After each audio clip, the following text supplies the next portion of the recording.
Good afternoon, everybody. Welcome today to this BPCA webinar on mouse control and some hopefully helpful tips. Thank you for joining us today. We've got 184 of you with us, and I'm sure that number is going to keep ticking up while I do some introductions. And also it helps me warm up my vocal cords and then get ready for the hour of talking with you. I'm always really excited about webinars because it's an opportunity to engage with you guys on the front line, be it in an office or out in the field. So I'm hoping you'll have lots of questions for me to answer at the end as well. Get your thinking caps on.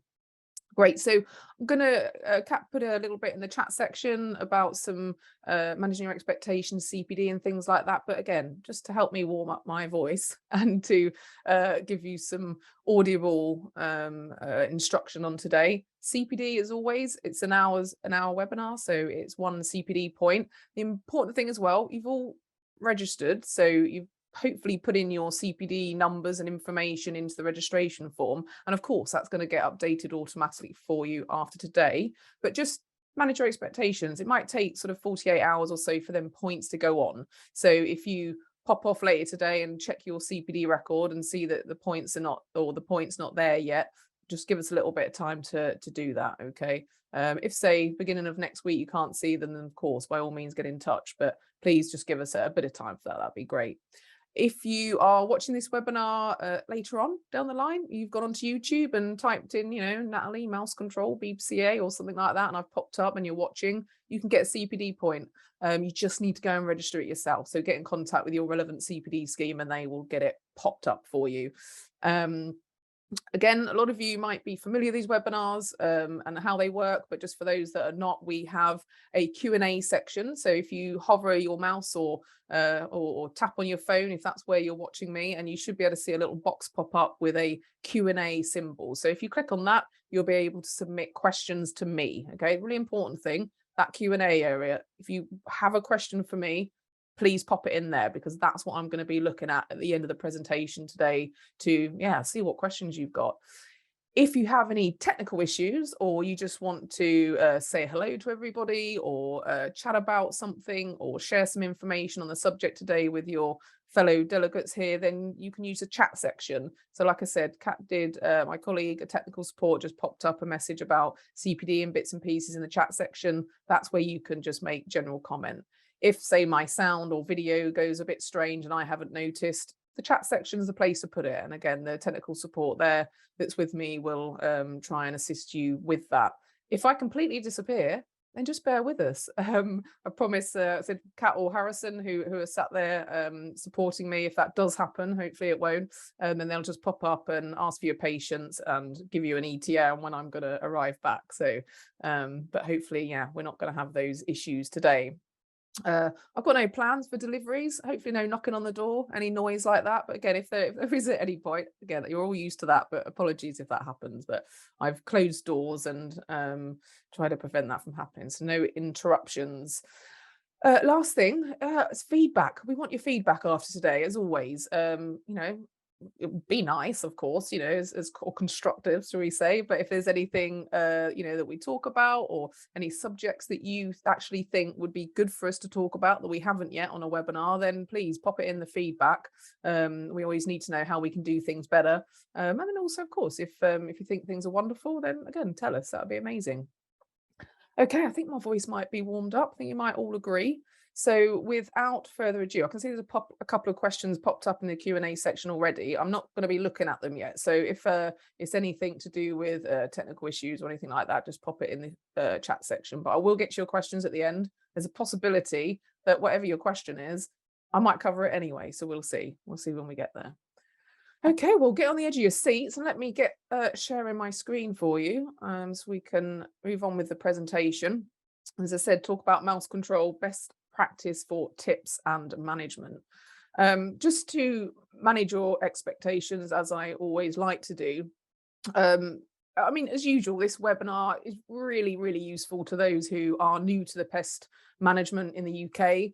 it's fairly useful for those who have been practicing maybe for a few years in the UK. And then, mostly probably entertaining for those that have been in it for as long as me, for example.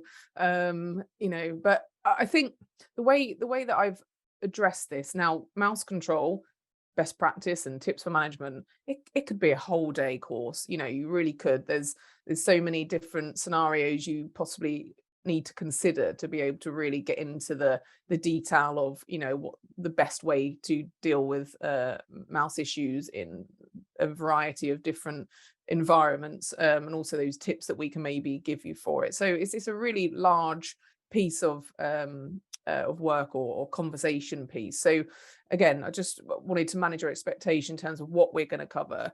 I'm not going to be going through very specific, I'm going to be going through, sorry, some very specific information on mouse control and things that I think will maybe help you deal with problem issues, things that maybe some of you here today have got issues with mouse control on certain sites. You think, actually, I'm going to join that webinar and see if I can get any handy tips, because as you can see from the title, there's some handy tips. It's not about necessarily biology and behavior in a massive way. We will touch on it, of course, the important bits, or even exactly how to control every situation. We won't be talking about, inspections and surveying and what treatments are best for different situations. It's just a bigger topic. We're going to go into some finer detail on things that, you may be experiencing and how to overcome them. And when you're considering a mouse control program.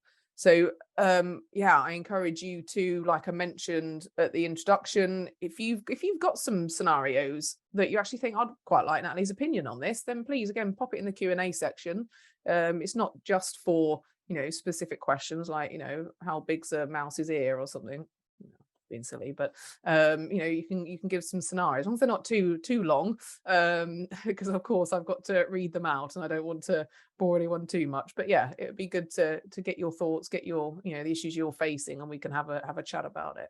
But for the agenda, we're going to have a look at the most common UK species, the Mus musculus and Apodinus sylvaticus, the house mouse and field mouse, sometimes known as a wood mouse. We've got some common names coming up in a bit, but it can be important to use those scientific names. So we'll have a little look at that. We'll look at the importance of knowing your species, because I've mentioned this a few times in different webinars and presentations, but it really, really, really is important to know your species, and I'll give you the reasons for that and why. And then this is the finer detail and the specifics that we're covering a bit today, is the resistance and behavioural and genetic. Going to be covering a little bit in that. The weight of the detail that I'm going to go into is probably minimal in comparison to other areas where you can find information. But again, I'll let you know where that is. I'll let you know as we go along. Okay, so there may be some bits in here that you might have expected to see in terms of information. And again, if it's not and you have a question, put it in the Q&A bit. Your questions don't have to be specifically about just exactly what I'm talking about. As long as it's about mouse control and you think it'd be helpful to everyone else here, that's great. Okay, I'm hoping for those questions at the end. Give me some scenarios and we can discuss and contemplate. Fabulous. Without further ado then, I'm assuming my sound and all your visuals are working well, so I'll move on with the presentation. So house mouse then, like I said, Mus musculus domesticus, it's one of the most common one that we would find in the UK. The house mouse has been identified from pre-Roman Iron Age deposits, and it's believed that they arrived in Britain around the 10th century BC. So they've been here a while. It's USSR is where there's a lot of prevalence of them, and because of their such small size, it makes it an easy animal to be able to transport hidden in goods and materials. Sometimes that can be a reason that we get house mice in areas where you kind of think, well, how did they kind of get here? It's common in a wide range of environments, so urban and rural buildings all over the UK. Mainly a house dweller. It lives very little outdoors, where it just doesn't compete very well with small external mammals like wood and field mice, which we'll come on to in a moment. And generally they are not found in sewers. So if you ever got, a house mouse issue in a property, in the cavities and things like that, unlike rats where we might assume there's an issue with sewer systems or pipes, generally house mice are not found in sewers. So we don't need to worry about that when we're coming up with treatment plans. House mice as well, they generally avoid wet or damp conditions and prefer dry environments. A lot of us might have come across the fact about house mice is that they don't really need a constant or reliable source of water because they get most of their moisture content from their food. So they don't necessarily need, unlike say rats, for example, the Norway rat, they don't need that reliable source of water supply. So, they do prefer a dry environment. That they generally do not like getting wet, as their small size does make it hard for them to keep warm and retain body heat if they were to actually, become wet. They're extremely adaptable. So the house mouse is probably, after humans, of course, because we get everywhere, don't we? They're probably the most numerous mammal on Earth. They're well adapted at living with humans and exploring environments that humans create. They are therefore almost always found living in close association with humans. This brings me on to the term commensal, as you can see at the top there. Commensal basically means lives off of man's table, works well with the things that humans do. The waste that we create, the buildings that we build, and the cavities that we have with the lovely insulation. They take advantage of this. They love to thrive next to us. So that term commensal means exactly that. So we also Norway rats are also a commensal rodent. They really do thrive off of the things we do. So why not, take advantage of it?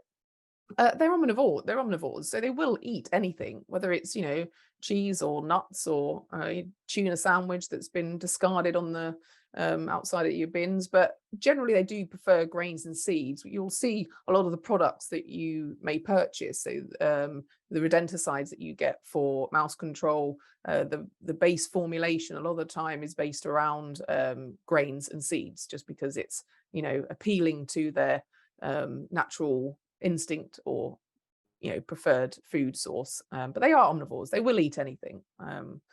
In terms of color, so it's important to be able to distinguish between house mouse and field mouse, of course, but they're normally quite uniform in color and usually gray or brown. Sometimes you may come across house mouse infestations in, I don't know, ducting areas of a particular building. You think they're pretty black, actually. They look a lot darker than Natalie suggests, but that's possibly just due to the environment that they're living in. The dirty areas they're running back and forth, the soot or the dust that they pick up on their fur, and it can appear that they're a lot darker. But generally, they're sort of a grey brown color and uniform. You don't get this distinctive kind of white belly necessarily, or other markings around them. So usually quite easy to determine.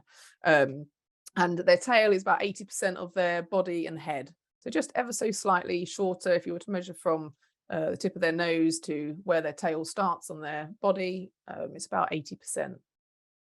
So, it's just a bit of information there about house mice and how you can kind of identify them and the importance of them. Just going on to field mice, Apodemus sylvaticus, or to be more specific, the long-tailed field mouse, also sometimes, like I mentioned before, referred to as wood mouse. Now, this is why we use scientific names for any pest, or really, but it's to bypass the confusing common names thrown around. We can, field mice, wood mice. I don't know if anybody else got any other names that you've come across, but it helps to distinguish the species. So Apodemus sylvaticus is the one we're talking about today. And also, if we ever do presentations, which can happen sometimes for USA or Canada, if we're helping out with presentations there, we wouldn't necessarily use the term field mouse because they may call it something different. So again, the scientific name just streamlines and makes everybody from whichever country you're from to understand that. So if we do have anyone here from anywhere outside the UK, that Apodemus sylvaticus will be the same where you are. Maybe not the term field mouse. Field mouse, I mentioned about commensal rodents. A field mouse is not a commensal rodent. It doesn't necessarily need to thrive with man. It's an outside dweller. Wood mice enter homes, but can more commonly be found in, say, sheds, in garages and outhouses. However, there is increasing evidence that there is more Apodemus species activity in domestic houses than is generally realised, and this is an important bit that I'm going to come on to soon. The things to look out for if you are carrying out treatment or you're doing some monitoring. Field mice tend to cover trays of bait and fill bait boxes with insulation and other materials. This is their nature, really, to hide a found food source from potential competition, whereas house mice don't do that. You think about the environments that they live in. You've got house mouse that is a building dweller. It likes to live close to us and be comfortable in a building. It doesn't really have any predators other than humans, of course. It doesn't have to worry about other mammals or birds taking the food that they found. They just don't. So they don't need to protect it. Whereas a field mouse, their natural instinct and their natural environment of where they predominantly reside, so externally, that food source that they found is going to be at more risk from being stolen from a competing animal. So that behavior of finding, they find your bait tray or they find your monitoring blocks and they cover it up with bits of insulation and bits of stones. I found all sorts. I found bait trays back in the day piled up with, stones and gravel and leaves and all sorts of things. So they're just trying to hide that away. So that's a really, really easy sign to determine whether or not you've got field mice or house mice. In terms of, you can see there from the picture I showed before with the house mouse, the eyes and the ears are quite a bit larger, and this is to also allow for predator detection. The larger eyes, they can see more, they can see better, they can detect predators visually a lot easier than, say, house mice need to, because like I said, they don't really need to worry about predators as much as a field mouse does, and their ears are fairly bigger, quite a lot bigger as well. And again, it's to be able to detect predators, be able to hear them and escape them when they need to. So some key identifying characteristics there. Also, they're usually golden brown rather than grey brown. And then the other identifiable bit that you can see a little bit in this picture is that they've got a white underbelly. So if you go into a property and you find any dead mice there, you can identify it, you can see. So house mice more uniformly grey brown, slightly smaller eyes and slightly smaller ears, and the tail 80% of its body. Whereas with field mice here, larger ears, larger eyes, more golden brown with white underbelly. Okay, and their tail generally is 100% of their body. Okay, in terms of size, just to compare a little bit, as I said, the field mouse is slightly larger than the house mouse. An average house mouse would be about 18 grams, whereas a field mouse would be about 25 grams. The house mouse head and, like I said before, body length averages 80 millimeters, whereas the field mouse is about 90 millimeters. And again, the tail slightly longer in the field mouse, being 100% of its head and body length, whereas the house mouse 80%. So if you've got them there, you can tell by not just the colouring and the size of the ears and the eyes, but also the size and the weight of the body. So field mouse slightly bigger. But like I said, it's not a commensal rodent, and it's not protected. This is the other thing about field mice or the Apodemus sylvaticus. They're not protected in any legislation. They're really widespread. That's not necessarily the reason why you might be hearing around the industry the issues around controlling field mice. It's not because they're protected, and I'll go into that in a moment. They do live outside mostly, like I've mentioned, larger eyes, larger ears, and they hoard this. They hoard or they store food generally and hide it from other competing sources. Okay, so like I said, I'm not going into the ins and outs of the biology of breeding and how many young they have and how long this takes, because I think that's something that it's easily found, and it's another presentation that can be done at some point. But today's more about the practical management and some tips for control. A little bit of jargon busting, really, to begin with. We may use some of these abbreviations during the presentation, so it's important that you understand them. I generally have tried to give the full names whenever I'm bringing them up, but sometimes we may use FGARs, SGARs, and RRAGs. So FGARs is first generation anticoagulant rodenticides, things like warfarin and coumatetrol. They are first generation anticoagulants. And then the SGARs, so second generation anticoagulant rodenticides, things like your bromadiolone, difenicum, brodifacoum, they're your second generations, okay? And RAG, the rodenticide resistance action group, we will be referring to that a little bit. Again, I'll go through that. So FGARs, SGARs, and RAG. We love abbreviations in this industry. It all gets a bit tongue-tied if we don't. So it's important for you to understand them. Okay, great. So importance of knowing your species. So root cause, as discussed, field mice are widely known to prefer external environments. And so if they come into a building, the cause is usually or likely to be a defect that can be rectified or proofed. Usually we get an increase in field mouse activity during colder months, so we might start seeing them coming in. It's still pretty warm at the moment, but over the next month or so, we could see an increase in mouse activity in buildings, and in an area where you wouldn't normally have mouse activity. If you start getting into colder months and there's an increase or call outs that you get for mouse activity, you can probably already start making the assumptions that it's going to be a field mouse just through that knowledge. Especially, as I said, if they haven't got a history of mouse issues. I mean, don't make that assumption and make it fact. Go and do your survey and make sure you have a look at their droppings, and which I'll go into a little bit in the moment.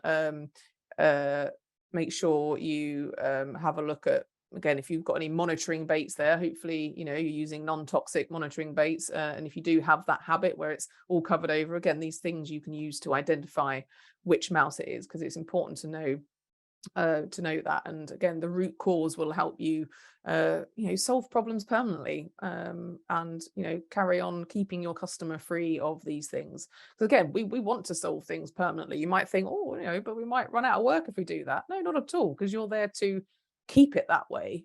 Just because you get rid of a problem and it's gone doesn't mean it might not return.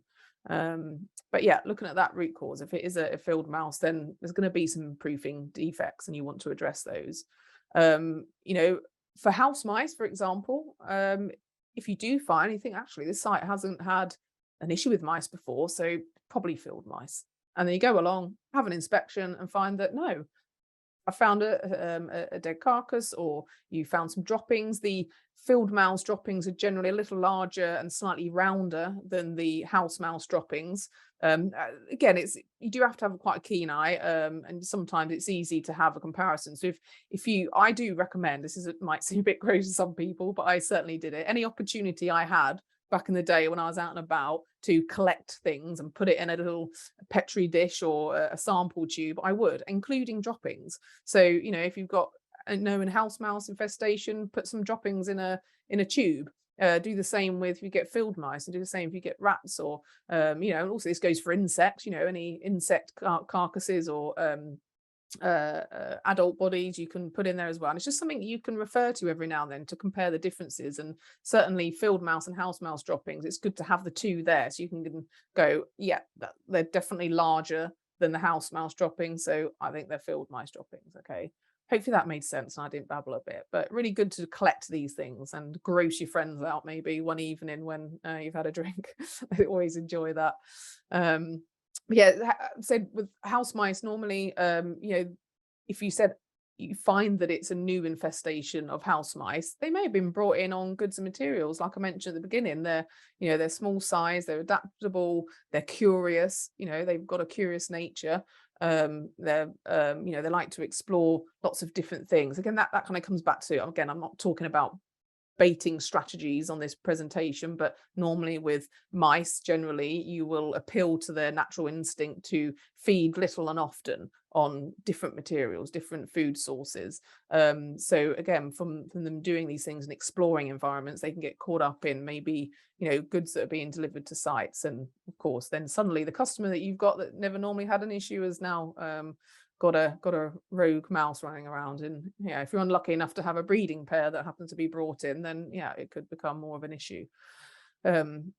So again, or they may have also migrated from a nearby building, house mice. If you've got an industrial estate where there's quite a few buildings around, they will come outside the building. House mice are not agoraphobic and I don't want to go outside, but they'll generally avoid it if they can. But they they can run from building to building. You can get, I say cross-contamination, not the right word, but cross infestations if you're unlucky enough.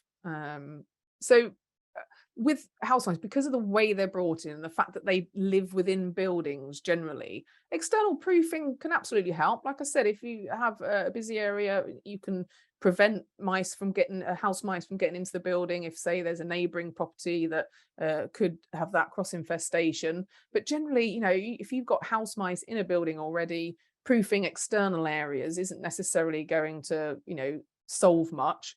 Certainly proofing internal areas can reduce their movement, but again, do you really want to do that? You want to be able to put a treatment strategy in place that's going to be accessible to the house mice. So again, proofing for house mice to solve an issue, certainly towards the end of it, but maybe at the beginning you want that movement there. So hopefully that's made a little bit of sense. The other reason why it's important to know your species, so only mus musculus have authorization on rodenticide labels. Obviously rats, but talking about mouse species, if you've, well, don't do it now because you're watching me and enjoying yourself, of course. But after the webinar, you probably pop to your van or your store. I mean, you should know this anyway, but make an assumption that you're human, and sometimes you think, actually, I haven't read my label for a bit. But you're going to have a look at your label on your rodenticide products, and they will not say Apodemus sylvaticus. They won't. And if it's a professional use product, this is, and it won't have a generic term of mice on the label. Now, it may have it in the sort of trading name, marketing information, such, Natalie's rodenticide, it's the best rodenticide, it's for rats and mice, yay, on the first label. But if you actually read into the detail, in the statutory information, which is the whole label, you'll see there that they're specific. It will say, Rattus norvegicus and mus musculus. They're the rodents that you can use it for. No mention of Apodemus sylvaticus. So you cannot use rodenticides for field mice. Full stop. Only house mice. You have any other species of rodent other than house mice or Rattus norvegicus and Rattus rattus in some situations, then you can't use rodenticide. You need to use physical means. So if you do have a confirmed infestation of field mice, it can only be dealt by physical means. And that's why it's important to know your species and why it's important to identify your species. Yeah, I just, I know it's been about 8 years since I've been working on call outs or doing, out in the field pest control. You get a call out for mice. It's house mice. Go along, you do your treatment, bish, bash, bosh, done. But you really mustn't be doing that. You really mustn't. If you get a call out for mice, because that's all it's going to be, customer's not going to say, oh, I've got some mus musculus in my property or Apodemus sylvaticus. They're just not going to do that. You've got to establish. So great, you've got a problem with mice. My survey, my inspection is first going to discover which species it is. Don't make any assumptions. House mice, yeah, generally, if you've got mouse activity in, say, an attic area or some cavities, then yeah, you can start to make assumptions. It's probably going to be house mice, but field mice can move as well. They can climb as well, if need be. So don't make that assumption. If it's a new infestation, you've never really had mice before, like I was mentioning before, is that if it's in, say, a kitchen on a low level and it's a new thing they're experiencing, then you can probably make some good assumptions it's going to be field mice. But again, don't make assumptions until you've looked at it and seen. And if you're not sure, if you kind of think, I don't know whether this is house mice or field mice, then you need to find out. You need to not use rodenticides to find out. You need to, you can use non-toxic monitoring blocks. Like I said, you can look from the droppings, or you can look at the way that the mouse treats that bait. So do they, or that non-toxic bait, do they cover it up? Do they try and hide it? Because if they do, great, bish bash bosh, field mice, I know what I'm dealing with now, and I can put in physical means of control. Trapping, basically, is your only options, trapping and proofing. Whereas if you discover that, oh no, I've found some droppings and they're, I've got some comparison here and I'm confident that they're house mice, or you happen to see one, or your customer sends you a photo of one that's nibbling away on something on their kitchen floor and you can see that it's a house mouse, then again, you can go with that. But you really do need to put more focus. I'm not saying you're not, but it's an industry thing at the moment. We're needing to, be more vigilant with this. We need to focus on identifying the species, because you will be breaking the law if you kill field mice with rodenticide. You will be breaking label conditions, the biocidal product regulations. You will be breaking that law. Okay. And that product is approved by the Health and Safety Executive, HSE, and they will do investigations if anyone was to ever report you or to find out that you were using rodenticides for field mice. Okay, so it's serious stuff. I'm not just saying this because it's a professional thing to do and we should do these things. It's a legal thing you have to do. Okay. Okay, so just important to remember, these two species and what the permitted treatment paths are going to be. Okay. I think the chat section might be working now. I can see 43 messages just popped up on there, but you'll discover whether it's working or not. Okay, so that's a little about that's all I'm going to talk about in terms of behavior. And I say biology, I haven't really gone into biology at all, but just to give you my intention for this half an hour, I can't believe I've been talking half an hour already, is to say, look at your species, know your species, find out what it is. Don't just think it's fine, it's a mouse and do what I want. No, know your species. Okay, find out. Okay, we're not going to spend too much time on this subject, but it's important for me to bring it up because it's important for tips in managing house mouse populations and possible issues that come about. There is a detailed document on the BPCA webpage for RRAG, like I mentioned, the Rodenticide Resistance Action Group, about this subject, in terms of, can you see my screen? Okay, yes, you can. Yeah, you can. And it goes into a lot more detail than I will right now. So the house mouse, musculus, possesses a degree of natural resistance to anticoagulant rodenticides. So this means that these chemicals, I mentioned, FGARs and SGARs, it generally means these chemicals are less effective against house mice than they are, say, against Norway rats, or Rattus norvegicus. However, true resistance to anticoagulants that conferred by genetic mutation has been known among house mice in the UK since like the 1960s. And resistance is now so widespread, it's often said that it's harder to find a susceptible house mouse than a resistant one. But in spite of this, anticoagulants are still widely and to a degree successfully used against house mice in the UK. It's about selecting the right product. Okay, but I make that statement there because it's important for you to understand that, house mice, do have a large degree of natural resistance and genetic resistance. Okay, and it's something maybe you're thinking, actually, now you say that, Natalie, I've been having a lot of problems lately of dealing with mice, using products that maybe used to work that, you're just not finding any success. The study of resistance to anticoagulants in house mice has long been a poor relation in comparison to the quality and quantity of available information on resistance in Norway rats. I think, like I mentioned, the Rodenticide Resistance Action Group have gathered information, and through the Rodenticide Resistance Action Committee, we have sort of heat mapping in terms of resistant strains of Norway rats around the UK. All accessible. I don't know whether my colleagues will be able to pop a link into the chat section. I don't think I warned them about this link, but yeah, RRAC is where you can find this heat mapping for resistance in Norway rats. But we really have poor information on field mice, and it's something we need to get better at, and also you guys can help with that, of course. But consequently, with having this poor relation, there are a number of important unanswered questions about resistance in the UK for house mice. In particular, we remain uncertain about the precise nature of the genetics and of the phenomenon. And probably more importantly, like I mentioned, there's no map of the distribution of anticoagulant resistance in house mice. It just hasn't been produced for the UK. And this is partly also due to its assumed widespread occurrence, really. It's almost a, let's just make an assumption there's widespread resistance. I don't know how many of you are actually maybe looking at this thinking, what, really, Natalie? I don't know. Again, your comments are welcome, but yeah, it's widespread. All this information can be found in that document that I mentioned on the RAG website.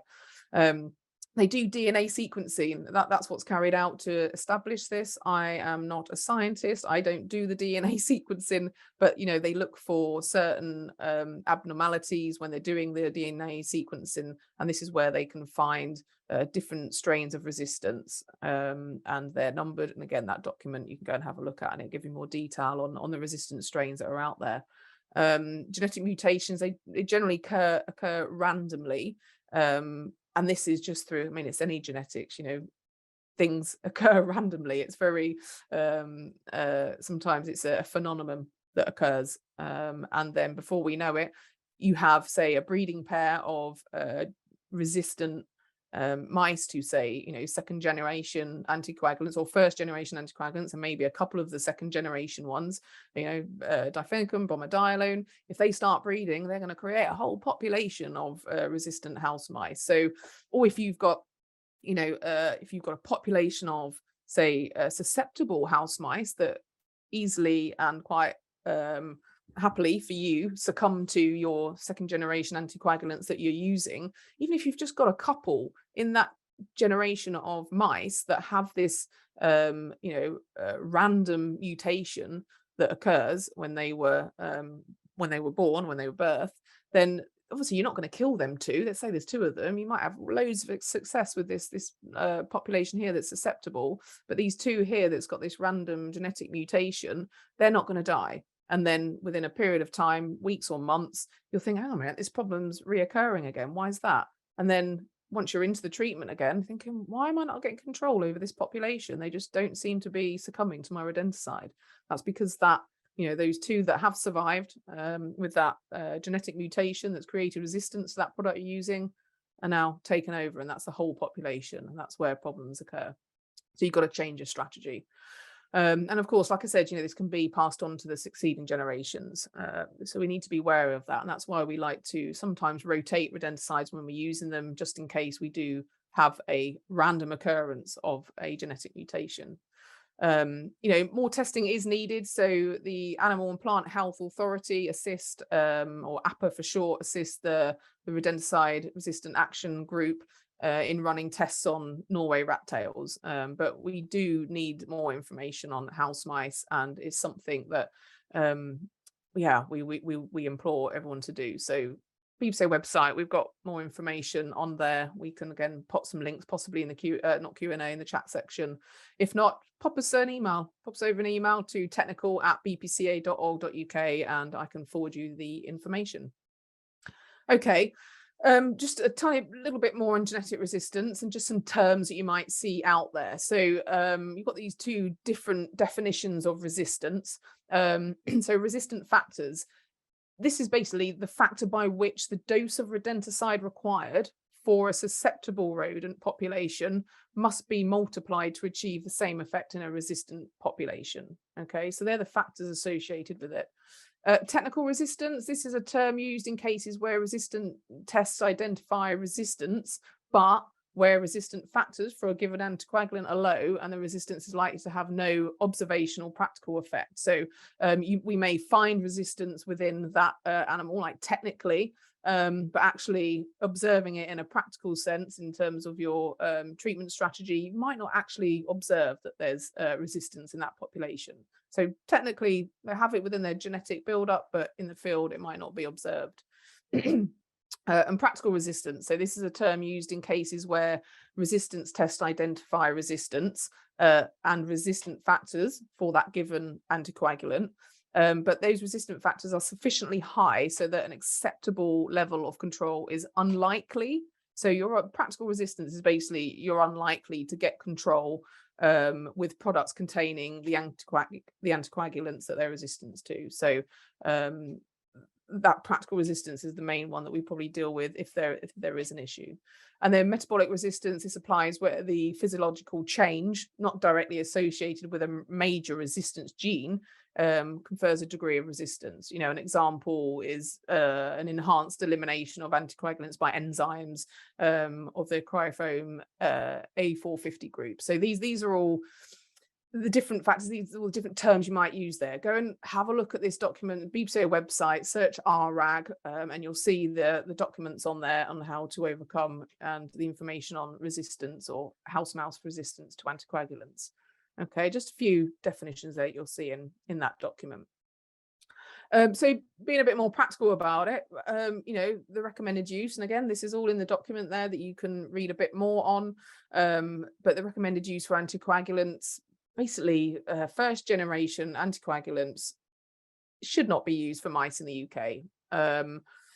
There may be situations where it could work, but very rarely. And it's going to be a waste of your time and your money, and, you know, putting chemical into the environment that's probably likely not going to work. So, you know, concentrations need to be really high. Now, there are first generation formulated sort of contact rodenticides that are out there that, you know, claim to work really well. Some of you may have had experience of it working really well. The concentrations are slightly higher there. So there's no specifics here in terms of don't use these products, they don't work. If you have success with them and you're using them in a way that you feel is successful, then again, those concentrations are probably at the right level. But generally, first generation anticoagulants for house mice, it's just almost pointless. Okay. In terms of bromadiolone and difenicum, one of the two strains of resistant mice do show a significant degree of resistance to bromadiolone. So with this information that you're armed with, you think, okay, I work in a city or I work in areas where I get lots of house mouse issues, and, you know, it's a real struggle for us day to day. Using bromadiolone might be one of those products that you think, I'm just not going to bother, just in case, because again, it's possibly wasting your time. There's a chance that, you know, one of the two strains of these resistance mice are within that property. So rather than using bromadiolone, let's use something else that may, you know, will hopefully have more of an effect. And it, you know, it's not really recommended in the UK. It could actually exacerbate these resistant problems because, like I said before, if you know, you may be killing some of the population with bromadiolone, but there'll be a high degree possibly of resistant house mice that will survive, and then we're creating a whole massive population. And then if you're unaware of that and you carry on using bromadiolone, right, oh, okay, your customer's not particularly happy because we're not getting any control of that later on down the line. For difenicum, it's a little bit more ambiguous. There certainly is a degree of resistance known in certain strains of those genetic or DNA tests that they do in terms of the genetics. But where resistance is suspected, it's best to avoid. You know, if you have any inkling that there might be resistance on site, avoid difenicum.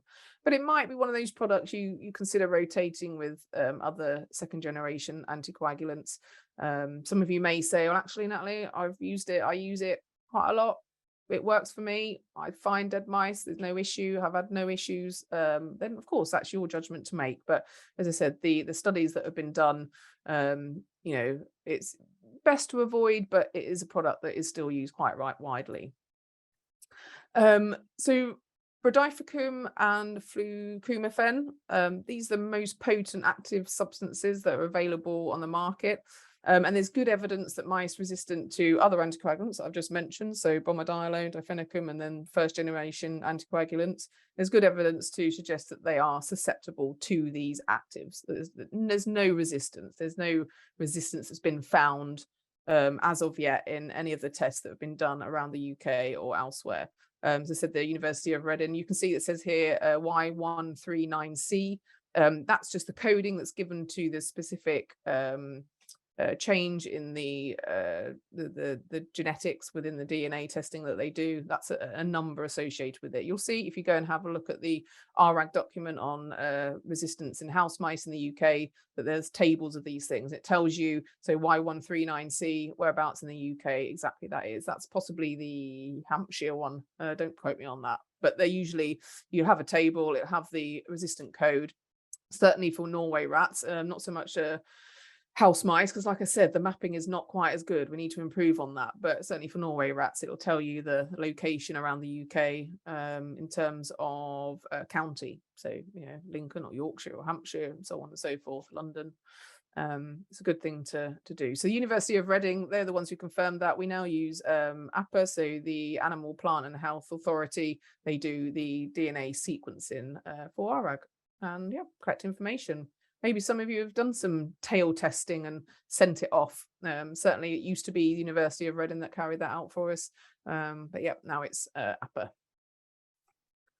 Okay, blimey, time flies when you're having fun. So I'm going to move along. So diphathalone claims that there is no resistance. However, again, these studies that have been done, these scientific studies have showed that they sit somewhere between diphenychum and bromadiolone. So, maybe not as strongly disrecommended. Is that a word? Have I just made that up? Yeah, not as strongly. You shouldn't avoid them as strongly as, say, bromadiolone, but at the same time, they're maybe not as effective as diphenychum. So it's your judgment, depend on your site, but diphathalone is something to just have a consideration about when you're dealing with house mice.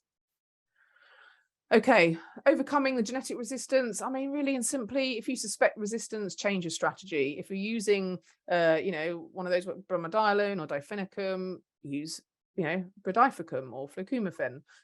Change your strategy, change your active ingredient, use traps. I mean, of course, traps are always, I haven't talked a lot about traps at the moment, just because, as I said, these are tips for issues that you're experiencing. And hopefully through your integrated pest management and your hierarchy of controls, you've implemented the use of traps already. But if you do get to the point where you need to start using rodenticides and you're having issues, then change your active ingredients. Maybe, have a period of time using one active ingredient and then a period of time using another. Just to be able to overcome any possible resistance that might be there.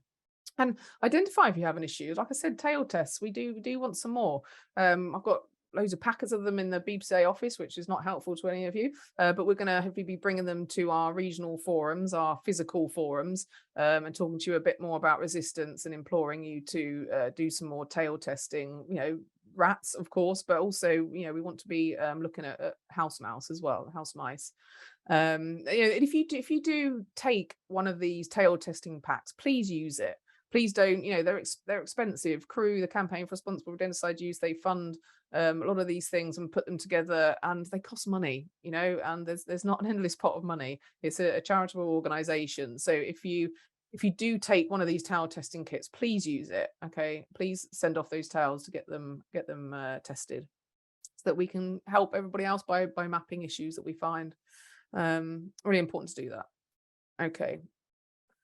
So just a quick overview. I've mentioned ARAG a few times. These are kind of the aims and objectives of them. So information on rodenticide resistance, avoidance and management strategies. Like I said, we do meet regularly, BPCA, MPTA. We sit on these groups as a representative of our associations, and we assist with anything they need, be it information sharing, and also in terms of adding expertise. I would say we're there more of a supportive role, but we've got some amazing people who sit on the ARAG group who have a whole wealth of knowledge and information, and again, it's all about coming up with strategies to avoid and assist any issues with resistance to rodenticides. It's a central forum for exchange, so again, you can feed into, we identify research needs. So if there is something that needs researching, then it'll be something ARAG would do and then report on it. And of course, publishing things like guidelines that I mentioned. We need to really minimize that adverse effect that resistance has on, public health, pest control for, mice and rats. This is the document here. So the house mouse resistance guidelines, last revised in January 2021. There's a link there. You probably need to click on it because there's a presentation, but bpca.org.uk/ARAG. And so if you scroll down, there's lots of information on the group, what they do, and again, resistance in house mice. Just really briefly before we come to the end, so behavioral resistance and avoidance, that's also an issue that you can come across. It's nothing to do with them eating something and then being genetically resistant to it. This is all about their behavior and avoiding things. So, you put boxes down with baits in, or you put traps down with lures on, and you just find that the mice are not touching it. They're not even going in the box. They're not eating it and not dying from it. And you've got genetic resistance. They're just not even going in the blooming thing. And you can almost, you put some tracking dust down sometimes, and you can see their little circles around your treatment, treatments you've put down. You can see that they're just completely avoiding it. They have no interest in it. It might be a food source as well. It might be a particular food within that, say, rodenticide, that they're just not interested in. I think there's been populations in Birmingham that they're intolerant to carbohydrates, so they don't eat anything as carbohydrates. And of course, a lot of the base formulations of rodenticides are carbohydrate based, so they'll just avoid it. They're like, don't like that, I'm not going to eat it. But also, not, it's not just something that they can, be avoiding because they feel unwell when they eat it. Can also be something that generations learn from their parents. Simple nature. If their parents have this behavior of avoiding certain things, then their offspring will do the same and learn that. Sometimes it's situational avoidance. So, a trap nearly catching a mouse, but actually doesn't, or it snips the end of its tail and it thinks, oh, I'm not going near that thing again. So it learns, okay, it's situational avoidance. And like I mentioned, it can be an experience. So if they eat a rodenticide, but they don't eat too much, enough of it, or you're not applying it in the way you should, and they don't consume the amount they're supposed to, and they, get ill from that food source, and they can directly associate with that food source, but then they recover, then this experience will possibly make them or have a behavior or an avoidance, resistance, or issue. But yeah, in short, a mouse can learn to avoid and resist certain objects, smells and tastes. So it can be an object, and can be a smell that they get and think, no, that's a food source that I have bad connotations with, I'm going to avoid it. And also taste, all the tasty things, and remember certain bad experiences, and yeah, situational avoidance. So that's generally what behavioural resistance and avoidance is. 6th October, John Horsley will be doing a webinar on this subject. He'll be also covering a bit more on the genetic resistance as well, but certainly more on the behavioural resistance side of things. It's an interesting subject, and we're doing a lot more work in the industry on that. And overcoming behavioural resistance, it's basically thinking outside the box. Pun intended, not intended. Kind of knew I was doing it, but it's a key thing to remember. But changing it, that's simply it. If you think, right, okay, I've got behavioural resistance here, that mouse is not going into that box, it's not interested. Change it. Change the colour of it, change the shape of the box, the texture of the box. I've heard people saying that, they've got a mouse box and they just put some, old carpet on top of it to make it look different and feel different. So therefore then the mouse felt differently about it. It wasn't that thing they didn't like before, and now they're going to go into that box. It's literally just, thinking, okay, figuring out what the mouse doesn't like about it. And you might do that through tracking, or might have a wildlife camera to watch its habits or its behavior and what it's doing. And once you figured out, right, okay, it seems to be the box, or it's going in the box but it's not eating it, so it's obviously not interested in that food, then you would change that rodenticide you've got down, or you'd change it to a trap. You just simply change the thing you're doing. Again, use a different box, different trap, change the presentation of that item. That's what you got to do. I couldn't give you specifics on do this and do that and do this, because it depends on, the environment there. It depends on what the mouse has got an issue with. Okay. All right. Rush through that a little bit just because, again, Natalie babbling. We've got a bit of a poll coming up. I'm going to ask a colleague, either Kat or Harrison, one of the two of you. Would be fabulous just to, it's just for intrigue, really, just to see what you guys have got out there in terms of mouse control and the issues you are or not having. So were you aware of the potential of resistance, genetic, to first generation and escars in house mice? So all of that I was talking about, the extremities of it, were you aware of it, or was it something that you kind of thought, no, do you know what, Natalie, I wasn't? It's 284 of you with us now. No, 288 of you with us. So that's fabulous. We should get some good concept of what's going on here. Just another few seconds. 26% of you are voting. We're still going. I think we'll end it in, give it 3 or 4 seconds. Get clicking. I can see you all clicking furiously. Okay. Can we end it there, Kat? And we'll just add up what we've got.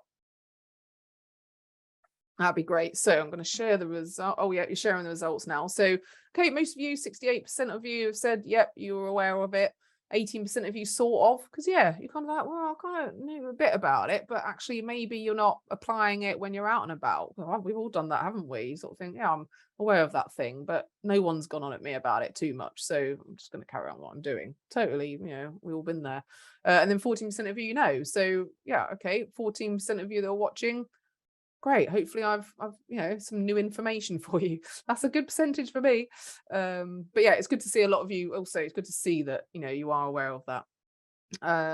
Okay, good. So do you think you have ever experienced a resistance issue in house mice? Okay, so these questions have all come out straight away. Right, okay, I thought we was doing one question at a time, but we've done them all in one go.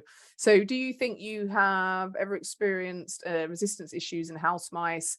So 32% of you said yes, you think you have experienced resistance issues in house mice. 25% possibly, 34% no, and then 10% not sure. So yeah, that possibly side of things, that's where you could, maybe get some testing done, and sent out to the APA and get some tail testing kits. That'd be great. The question 3 was, have you ever experienced behavioral resistance? So that was that last bit was talking about, and yeah, 58% of you said yes, 24% no, and then 18% not sure. It's a big thing. We are looking at, just get rid of this poll box here now. Let me stop sharing my screen. Okay. So we are looking at in the industry to getting more documents out there with regards to behavioral resistance. It's a project we're working on. But if you want to talk about it anymore, then just get in touch. If you want to give some scenario based examples to me later down the line, like I said, you can email us or give us a call and we can talk about it a bit more. But it's important to consider genetic and behavioral resistance. It can be an issue. So questions.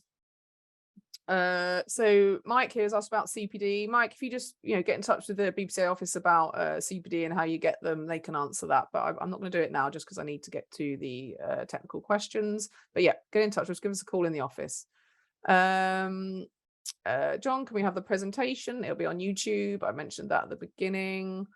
So Andrew Collier, if you find a bait box full of insulation, etc., should you leave it for when the rodent may return, or should you remove the debris? Yeah, really good example. So if you've got a bait box with rodenticide in it and you have got that activity, if you've got insulation covering it, then that says to me, definitely it's a field mouse. So you have to take that rodenticide away, because now it's a field mouse, and of course we can't use rodenticides for the control of field mice, so you have to remove that rodenticide. It's not even about the insulation. Of course, if we're trapping for mice, we shouldn't get that issue, because hopefully the trap's catching the mouse and it won't have time to cover it up or anything. So yeah, I don't need to elaborate on that. If there's insulation in a bait box where there's rodenticide, and you think it's a field mouse, you take the rodenticide away. Okay. So Lorcan, in a domestic property where mice are active in the attic and not detected anywhere else in the house, what food source are the mice surviving on? I've always guessed that it may be some dead insects, but I've never been definite on it. Good question. They'll find a food source. They will move. They will, even if you don't find droppings in other places, they'll move through the cavities. They're omnivores, so of course they will pretty much feed on anything. I've seen mice eating, I don't know what you would call them, but those little like foamy white things that you get in packaging. You get a big box like a delivered, and there's something fragile in there, and they pack it full of this white, I can't think of the word, and someone's going to remind me of the word. This to protect the product. I've seen them eating that, and actually their poos turned out white. You can see it being digested through their body, and apparently there is some carbohydrates in those things. So they pretty much eat anything with regards. But yeah, possibly they packet of peanuts. Someone's just put a comment on there. They will find a food source and they will move to find a food source. Okay. Please, I would love to have the video and slides. That's lovely. Go on YouTube, and in a couple of days, and it will be up there. Andrew, hi Natalie. How would you suggest dealing with field mice which are all over an airport field around the runway? Well, I mean, in terms of needing to deal with them, what's the reason to deal with them? Obviously, we're going to go with we don't want them getting into the planes when they're parked up. As I said, you can't use rodenticide. They're not authorized for that. Really good question. I think that's more of you're going to need a consultant visit for that rather than me going, oh, easy peasy, do it this way. It's a real mind bog. I mean, even with rodenticide, if you could use it, that'd probably be an issue. But yeah, you can only use traps. So let's have a little think about that. By all means, Andrew, give us a call. Give me more information, because normally with scenarios such as that, a lot more information is needed. Of course, are there particular areas where they are? Can you see diggings or burrows where they're living? What is there a particular area of the airfield that they are, and so on and so forth? So a bit more information on that. So by all means, give us a call if you're a member.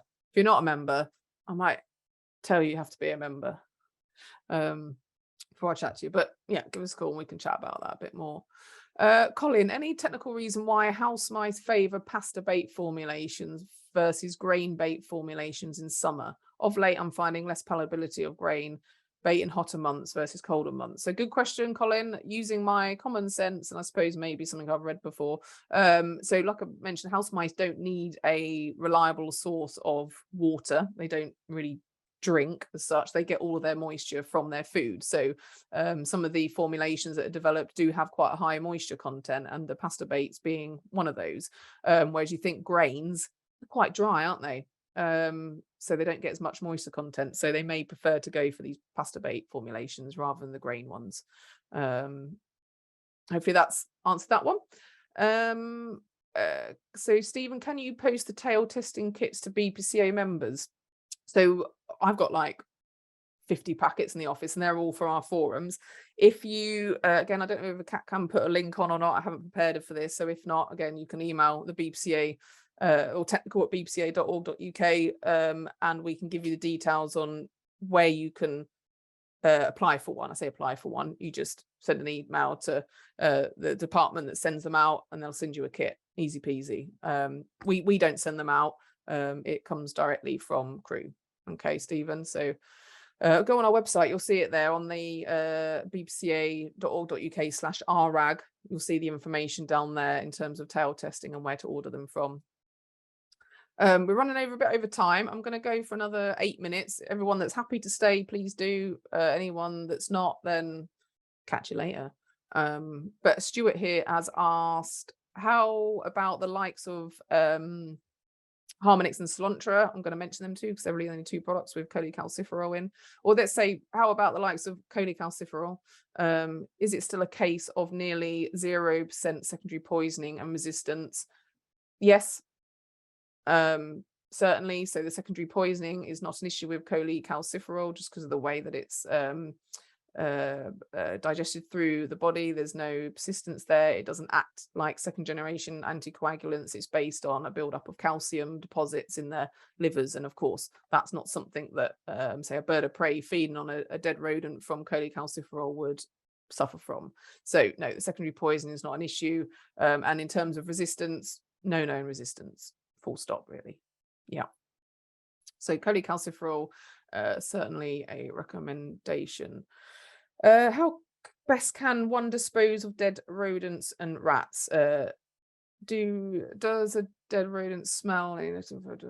So disposal of it depends where you're. So if you're in the UK, you've got to dispose of them, of course. If you're collecting a lot of dead rodents, and you can get a freezer, put it in your store, get a good quantity of dead rodents, and then find a contractor to come and deal with them for you. It's simple as that. Who to use? Go on the BPCA website. We have some member benefits in terms of that. Have a little nose through if you are a member, and if you're not, yeah, just a local waste provider, contractor. I'm just going to try and find some questions that I've got quite a few here, and I'm not going to be able to get through all of them. Okay, we haven't discussed cholecalciferol. We've just mentioned cholecalciferol. Yep, really great to consider. Stephen, thank you. Um, Let me go back here. Polystyrene, Malcolm. Is it polystyrene? Yeah, polystyrene. That stuff you package around things. Yeah, that's certainly it. And disposing of someone's asking about litters of mice. So how many mice in a litter, please, Nat? And house mouse, field mouse. So generally with environmental conditions, how healthy they are, how reproductively perfect they are will depend on that. But generally the litter sizes range from 6 to 10 that you can get there. The general digestion gestation, like 21 days generally. And the important thing about house mouse as well, once a house mouse has become of once it's given birth, it can start reproducing straight away, so quite prolific. Okay, I think that is all of the questions.